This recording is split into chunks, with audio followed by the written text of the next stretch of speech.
जय गुरुदेव। आइए आज हम सुनते हैं परम पूज्य गुरुदेव के प्रवचन से विचार क्रांति, अपने समय की सबसे बड़ी आवश्यकता। हर किसी को यह समझ लेना चाहिए कि मन स्थिति ही परिस्थितियों की जन्मदात्री है।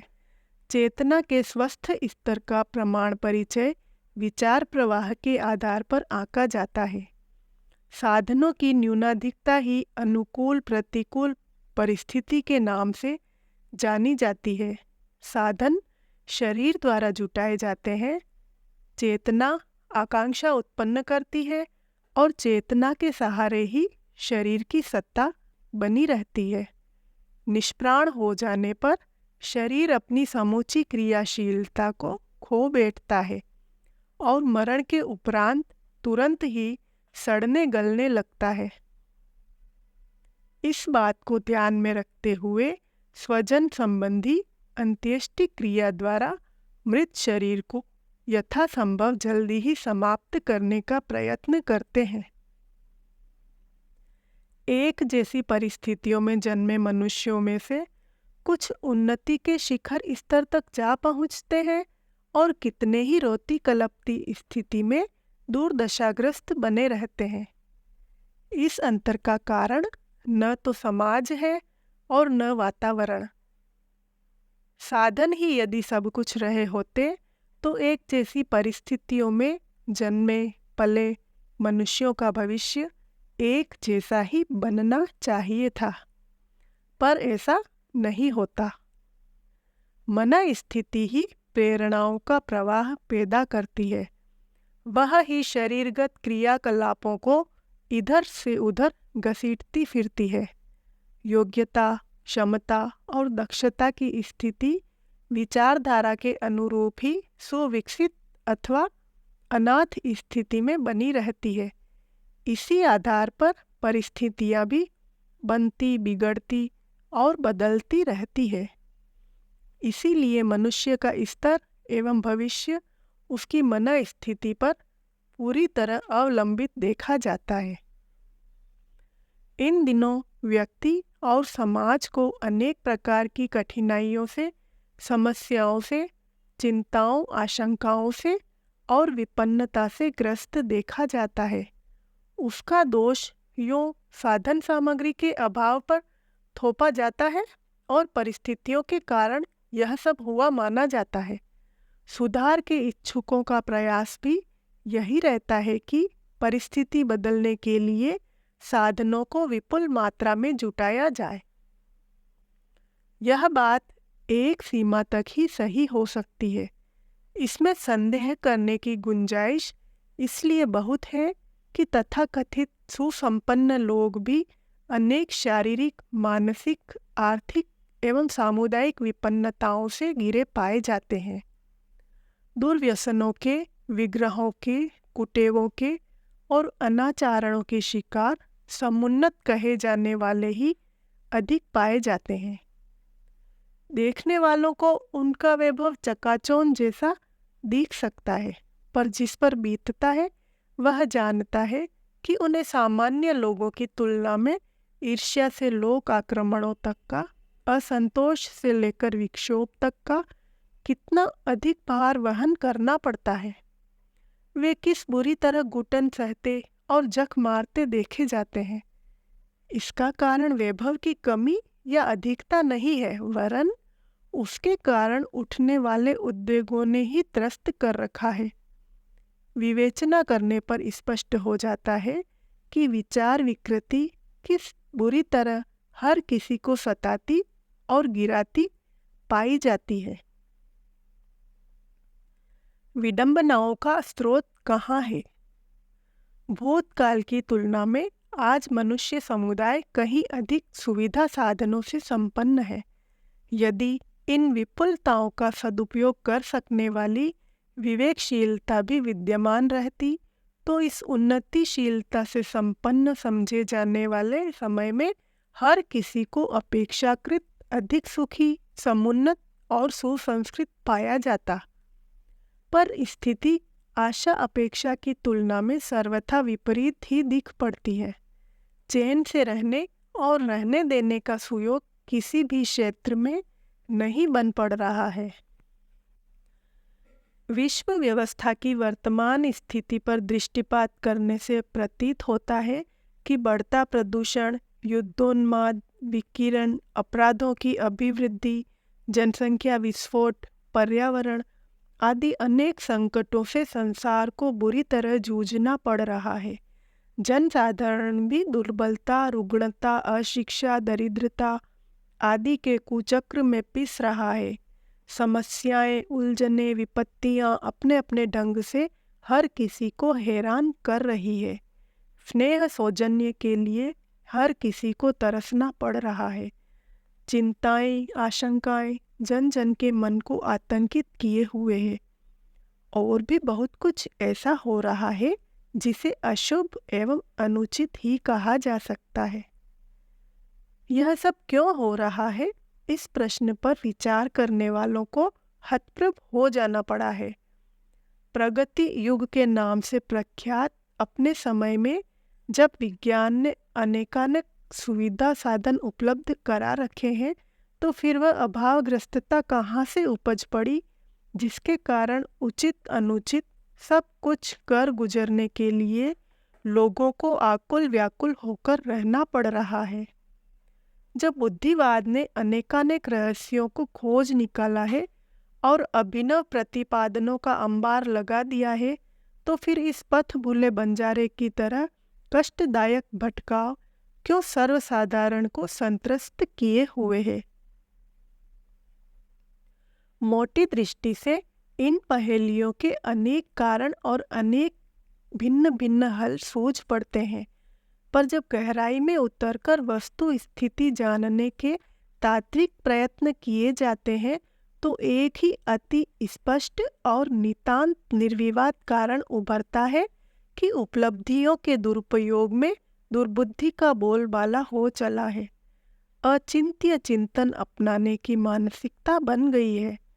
नैतिक मूल्यों की अवज्ञा और उपेक्षा होने लगी है। जल्दी से जल्दी अधिक से अधिक वैभव बटोरने की ललक इतनी उग्र हो उठी है कि राजमार्ग पर चलकर लक्ष्य तक पहुंचने के लिए कोई तैयार नहीं। हर कहीं पगडंडी खोजने और जो सूझ पड़े उसी पर आंख बंद करके पगलाए लोगों की तरह दौड़ पड़ने की होड़ चल रही है।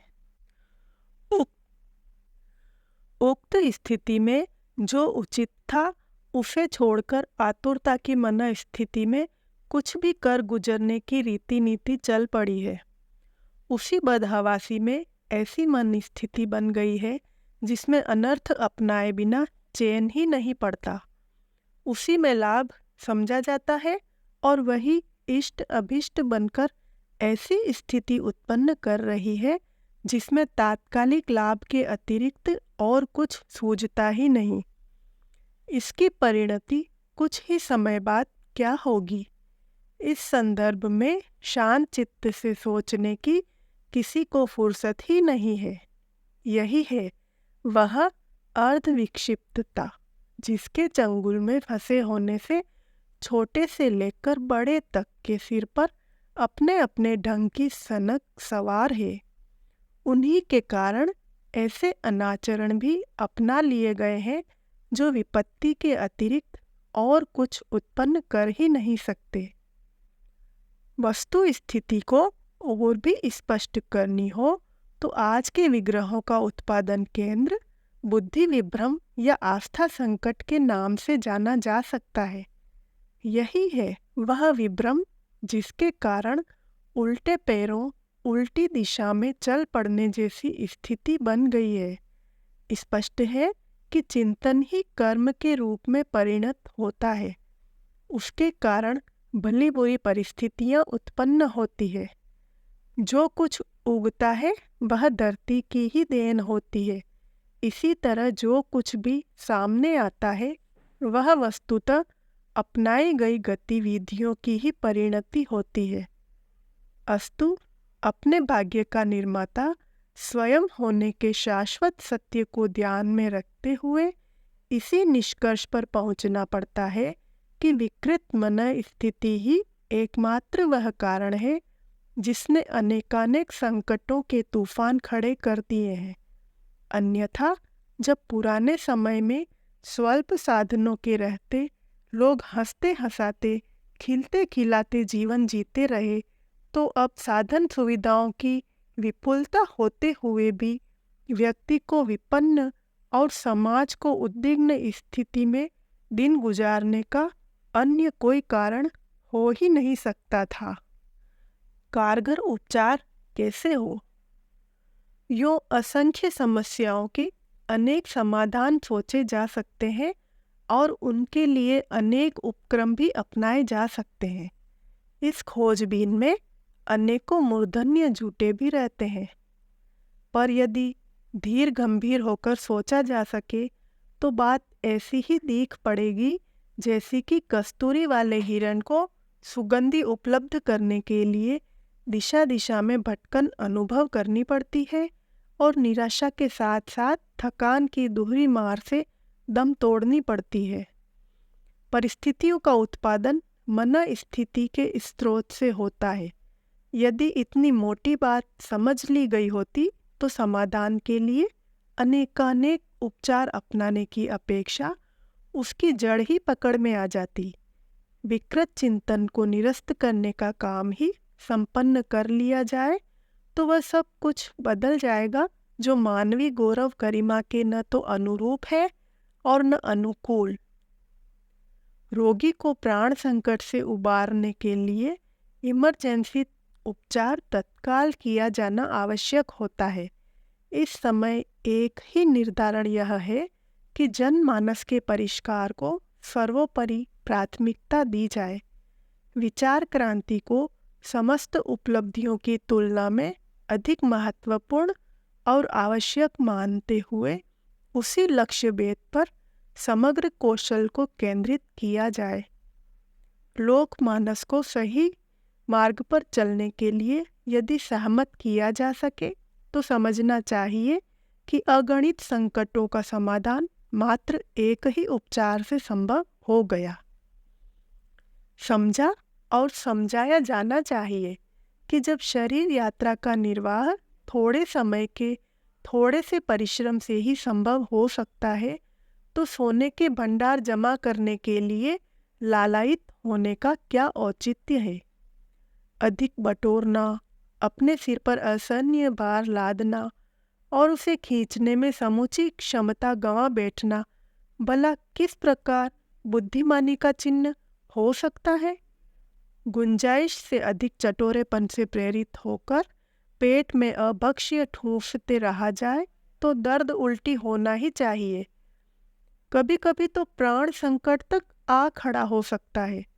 व्यसन, विलासिता, अमीरी प्रदर्शन का ठाट एवं अहंकार का उन्माद यदि सब मिलकर एक साथ आक्रमण करें तो समझना चाहिए कि घायल गधे पर एक साथ कौवे, चील, गिद्ध, सियार और कुत्ते दौड़ने जैसी स्थिति बन गई और बारी बारी से नोचे जाने की अधिक कष्टदायक घड़ी सामने आ खड़ी हुई। लिप्सा की, तृष्णा की तृप्ति कोई अब तक तो कर नहीं सका है। आगे भी कोई इस समुद्र जितनी गहरी खाई को पाटने में सफल हो सकेगा, इसकी संभावना न तो वर्तमान में किसी से बन पड़ेगी और न भविष्य में भी इसकी कहीं कभी आशा की जा सकती है। चारे दाने का लालच चिड़ियों और मछलियों को प्राण गंवाने के संकट में फंसा देता है। अतिशय लालच के वशीभूत होकर जिन कुकृत्यों को अपनाया जाता है वे नशेबाजी की तरह क्षणिक आमोद से ललचाकर व्यक्ति को हर दृष्टि से खोखला और अकाल मृत्यु का ग्रास बनाकर ही छोड़ते हैं। यदि उन्हें वस्तु स्थिति से अवगत कराया और कुटेव को छोड़ने के लिए किसी प्रकार सहमत किया जा सकता तो इतने भर से उस व्यक्ति का संबद्ध परिवार का और प्राकारांतर से समूचे संसार का हित साधन हो सकता था। विचार क्रांति अनिवार्य है। यह समझने और उस संकट की ओर से लौट पड़ने का काम स्वयं अपने विवेक से किया जा सके तो और भी अच्छा। अन्यथा हितैषियों का कर्तव्य है कि आत्महत्या के लिए उतारू आवेशग्रस्त को बलपूर्वक दबोचकर औचित्य तक ही सीमित रहने के लिए बाधित किया जाए। आज के आस्था संकट से ग्रसित लोगों को महामारी ग्रसित विपत्ति झेलने वालों की श्रेणी में गिनते हुए उन्हें रोग मुक्त करने के लिए यह सभी कुछ किया जाना चाहिए। प्रकारांतर से यही है महान परिवर्तन प्रस्तुत कर सकने वाली विचार क्रांति की रूपरेखा। लोकमानस के परिष्कार नाम से भी इसी का उल्लेख होता है। अवांछनीय मान्यताओं गतिविधियों की रोकथाम के लिए यह अनिवार्य रूप से आवश्यक है। इसे संपन्न करने के लिए हमें आपत्तिकालीन स्थिति से निपटने जैसी उदार साहसिकता का परिचय देना चाहिए। पड़ोस में हो रहे अग्निकांड के समय मूक दर्शक बने रहना किसी को शोभा नहीं देता, विशेषतया उनको जिनके पास फायर ब्रिगेड जैसे साधन हैं। विवेकशीलता और उदारता से संपन्न लोगों के लिए यह अशोभनीय है कि विश्व संकट का समाधान समझते हुए भी उस संदर्भ में जो सहज ही अपने से बन पड़ सकता था उससे उपेक्षा दिखाएं, अन्य मनस्कता जैसी निष्ठुरता अपनाएं। बाहरी सहायता से अधिक देर तक किसी का काम नहीं चल सकता। उससे विपत्ति की वेला में यत्किंचित सहायता वर मिल सकती है। काम तो अपने पैरों पर खड़े होने से ही बनता है। अपनी भुजाओं का पुरुषार्थ ही निर्वाह साधन जुटाने से लेकर प्रगति पथ पर अग्रसर होने जैसे सुयोग जुटाता है। रक्तदान से आहत को तात्कालिक राहत ही दी जा सकती है। जीवित रहने की आशा तभी बंधती है जब अपना शरीर स्वयं रक्त उत्पादन करने लगता है। मानविक करुणा के नाते अभावग्रस्त की सहायता तो होनी ही चाहिए, किंतु स्थायी समाधान तभी बन पड़ेगा जब अपने बलबूते अपनी समस्याओं से निपटने की साहसिकता उभरे। दानों में सबसे बड़ा दान एक ही है कि व्यक्ति की प्रस्तुत मानसिकता को झकझोर कर जागृत बनाया जाए, अपनी भूलें सुधारने और अपने भाग्य का निर्माण करने के लिए साहसिकता अपनाने के लिए सहमत किया जाए। विचार क्रांति में यही किया जाता है कि भटकाव के दुष्परिणामों की मान्यताओं को इतनी गहराई तक पहुंचाया जाए कि अवांछनीयता अपनाए रहने की स्थिति से पीछा छुड़ा सकने की बात बन पड़े। सुखद संभावनाओं के निकट तक जा पहुंचने के लिए चल पड़ने वाला पौरुष अपनाने के लिए कटिबद्ध होने का उत्साह जगाया जाए। अपनी समस्याओं का उत्तरदायी स्वयं को भी मानने और अपना सुधार करने के बाद दूसरों से भी सहयोग की आशा अपेक्षा करने की बात तो समझने योग्य है, पर इसका कोई औचित्य नहीं कि अपनी प्रतिगामिता को छाती से चिपकाए बैठे रहा जाए और जिस तिस पर प्रस्तुत कठिनाइयों का दोष मढ़कर किसी प्रकार मन को समझा लिया जाए। ईश्वर भी मात्र उन्हीं की सहायता करता है जो अपनी सहायता आप करते हैं। इस सत्य को झुठलाया नहीं जा सकता। भले ही कोई हठवादिता अपनाकर परावलंबन के आधार पर दिवा स्वप्न सजाता रहे, पात्रता की अभिवृद्धि के बिना उदार चेताओं के अनुदान भी आते जाते कहीं बीच में ही अटक जाते हैं। यही है शाश्वत सत्य, जिन्हें समझने समझाने के लिए समझदारों को सहमत करना विचार क्रांति की पृष्ठभूमि है। यही है अपने समय की सबसे बड़ी आवश्यकता। इसी में सन्निहित है सुख, शांति और प्रगति के सूत्र सिद्धांत। महामानवों का अनुगमन करें। उदार चेता विचारशीलों को अपने क्रियाकलाप में इसी पुण्य परमार्थ का समुचित समावेश किए रहने की मानसिकता अपनानी चाहिए।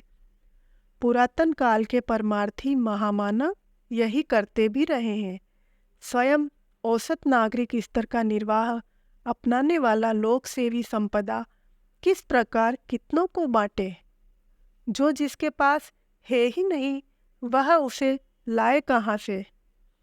सदावर्त बंटवाना, बावड़ी बनाना, कंबल बांटना जिनके लिए संभव है वे धनाधीश वैसे ही करते रह सकते हैं, परंतु ब्रह्मचेता तत्वज्ञानियों के लिए तो इतना ही संभव है कि भटकों को राह दिखाएं और जो उठने का साहस नहीं कर पा रहे हैं उन्हें उठाने के लिए अपने कौशल का उपयोग कर दिखलाएं।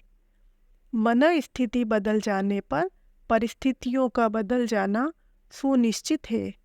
सफलताएं अर्जित करने वाले और परमार्थ के आधार पर देव मानव कहलाने वाले लोगों ने अपने क्षेत्र में अपने स्तर की सूझबूझ और क्रिया प्रक्रिया का परिचय दिया है। यही है करणीय और अनुकरणीय। देव मानवों की तरह अभिनंदनीय मनीषियों ने अपनी श्रद्धा और सक्रियता को इसी दिशा में नियोजित रखा है कि उल्टे चिंतन को सीधा किया जाए। भटकावों को निरस्त करके नई राह अपनाने के लिए समुद्र में खड़े रहने वाले प्रकाश स्तंभों की तरह सही मार्गदर्शन करते रहने में जीवन बिता दिया जाए। यह कार्य इतना महत्वपूर्ण माना गया है कि जो इस काम में निरत रहे उन्हें भूफूर पृथ्वी के देवता स्तर की मान्यता दी गई और उसी स्तर की वरिष्ठता प्रतिष्ठा उन्हें प्रदान की गई। विद्यमान जन समुदाय में से अधिकांश लोगों का अधिकांश चिंतन और अधिकांश क्रियाकलाप दिक्प्रांत स्तर का बना हुआ है। इसको बदलें, सुधारें और उच्च स्तरीय बनाए बिना किसी प्रकार गति नहीं। इसके लिए जन जन से संपर्क करना, घर घर अलख जगाना, विचार गोष्ठियों के माध्यम से प्रस्तुत परिस्थितियों और उनके समाधान पर प्रकाश डालते रहने का उपक्रम अपनाना आज का सबसे बड़ा काम है। अपने मिशन ने इसी प्रयोजन के लिए प्रज्ञा परिवार में साप्ताहिक सत्संगों और दीप यज्ञ आयोजनों की योजना बनाई और तत्परता पूर्वक चलाई है। वाणी द्वारा सत्संग प्रक्रिया अपनाने की तरह लेखनी के माध्यम से स्वाध्याय के साधन जुटाना भी उतना ही आवश्यक है। लेखनी और वाणी का स्वाध्याय और सत्संगों का आधार समान रूप से महत्वपूर्ण है। दोनों के मिलने से ही बिजली के दो तार मिलने पर करंट उत्पन्न करने की तरह समग्र उपक्रम बन पड़ता है। गाड़ी के दोनों पहियों की समान उपयोगिता है। साथ ही यह प्रबंध भी करना पड़ता है कि दोनों मिलजुल कर समान रूप से भार वहन करने की प्रक्रिया को संपन्न करते रहें। युग साहित्य का सृजन शांति कुंज में जिस स्तर पर हो रहा है उसे अनुपम कहा जा सकता है। उसमें भविष्य को उज्जवल बनाने वाले वर्तमान का निर्धारण सुझाया जाता रहा है। इसे सर्वत्र युग मनीषा के प्रसाद अनुदान स्तर की मान्यता मिल रही है। विचार क्रांति अभियान को अपने समय की सशक्त महाक्रांति कहना चाहिए। इस अभियान को सतयुग की वापसी के लिए, नवयुग के गंगावतरण के लिए किए जा रहे प्रचंड प्रयास के रूप में समझा और अपनाया जा सकता है।